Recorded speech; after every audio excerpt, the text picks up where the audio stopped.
Uso yun ngayon, pang ano, pang bagets. Pang bagets sa mga forma yan. Tingnan mo yung mga forma nila, mga bata. Mga, alam mo yung mga pantalon ng mga tatay nila, ng mga lolo-lolo pa nila, na mga lumang-luma na. Yan na nga, sinusuot nila. Nilalagyan nila ng pin dito. Oh. Pakita mo, pag natatawa nga ako, pumunta ako ng LPU, grabe yung mga estudyante doon. Siguro yung mga babae, suot na nila yung ano, suot na nila yung mga pantalon ng mga lolo-lolo nila, ng tatay nila. Ang lalaki. Uso-uso yung parang mga ano ba, parang mga hip-hop na malalaglag na.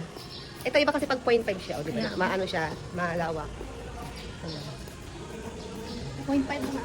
Ito 0.5 kita mamaya. Hindi ko pa puspukusan, kailangan kasi may ano engagement. I mean, oo nga. Kasi, Wala yan mo na, naglalagas nga followers ko. dito, oo, yan pala ang kasi. Ano lang, ay. Mag-date kami ni Mars. Dito sa favorite place ko. Dito. Ngayon dalawa na kami. May kasama na ako. Yan dyan. Ito yung ibos. Hindi. Yan. Hindi dyan natin. Dito. Pasok ka dyan. Yan o. Dyan o. Pasok tayo dyan. Pasok ka. Dito tayo kakain. Ay. Pili ka na ng ipuan natin. Morning. Kain kami. Solo namin ng aming lugar.